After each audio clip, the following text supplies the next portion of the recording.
جو لوگ کہتے ہیں نا یار میں کیسے سلو کر لوں، میں اس کو کیسے جناب اس سے رشتہ تو جوڑ دوں، وہ توڑ رہا ہے، اس نے ظلم کیا ہے تو میں کیوں معاف کروں؟ اگر آپ یہ سوچ کر بیٹھے نا، اور اگر نبی پاک صلی اللہ تعالیٰ علیہ وسلم سے محبت ہے تو آؤ میں آپ کو آپ کی اور اپنے آقا کا فرمان سناتا ہوں۔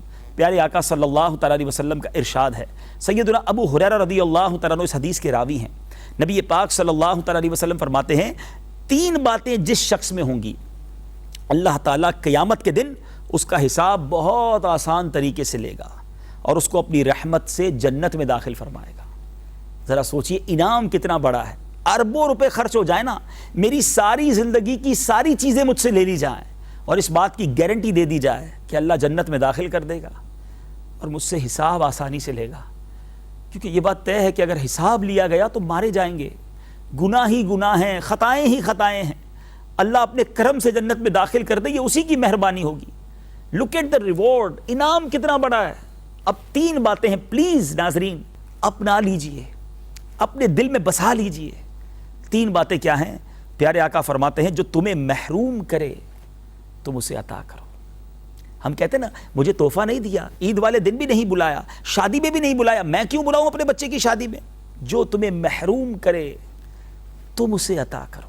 میں نے ایسا نہیں بننا، میں اپنے آقا کا غلام ہوں، مجھے اسلام پر عمل کرنا ہے، میں بلاؤں گا، میں تحفہ دوں گا، وہ نہیں مسکراتا مجھے دیکھ کر میں مسکراؤں گا، مجھے جنت میں جانا ہے، میرا حساب آسانی سے لیا جائے، میری یہ تمنا ہے۔ دوسری بات، جو تم سے قطع تعلق کرے، جو تم سے کٹ آف کرے، آقا فرماتے تم اس سے ملاپ کرو۔ لوگ کہتے ہیں جناب وہ رشتہ داری توڑ رہا ہے، میں تو نہیں توڑ رہا، وہ نہیں آتے ہمارے گھر، آپ آگے بڑھ جائیں، جنت میں جانا ہے نا، اللہ کے حبیب علیہ الصلوۃ والسلام کی زبانی جو انعام ملا ہے وہ حاصل کرنا ہے، آپ آگے بڑھ جائیے، فیملی جڑ جائے گی، نہ رہیے اپنوں سے دور۔ مجھے پتا ہے آپ کو وہ یاد آتے ہیں، آپ کو ان کے بغیر نہیں سکون مل رہا، لیکن وہ انا ہے، وہ ایگو ہے کہ میں کیوں معافی مانگوں، ان کو معافی مانگنی چاہیے۔ میں یہاں ماؤں سے بھی کچھ عرض کرنا چاہتا ہوں کہ جن کی وجہ سے 2 بچے یعنی آپ کی بہو اور آپ کا بیٹا الگ بیٹھا ہے، میں بیٹی کی ماں سے بھی بات کرنا چاہوں گا جس نے اپنی بیٹی کو سمجھایا ہوا ہے کہ خبردار تم اپنے سسرال گئی، جب تک وہ نہیں آتے تم نے نہیں جانا، اور جو بیٹے کی ماں ہے وہ کہتی بیٹا تم نے قدم نہیں نکالنا جب تک پہلے ان کو آ کر جھکنے دو۔ آپ تو ماں ہیں، ان بچوں کو ملنے دیجئے، معاف کر دیجئے، آپ آگے بڑھ کر ملاپ کروا دیجئے، کیا معلوم یہی ہماری مغفرت کا ذریعہ بن جائے۔ غور کیجئے۔ اب سنیے تیسری بات، آقا علیہ الصلوۃ والسلام فرماتے جو تم پر ظلم کرے تم اسے معاف کر دو۔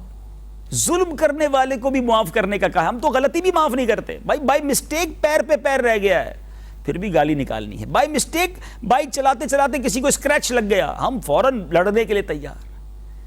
ظلم کرنے والے کو اسلام کہتا ہے معاف کر دو، اور ہم مسٹیک معاف کرنے کے لیے تیار نہیں ہوتے، اور اسی وجہ سے نفرتیں، یہ اسلام نہیں ہے۔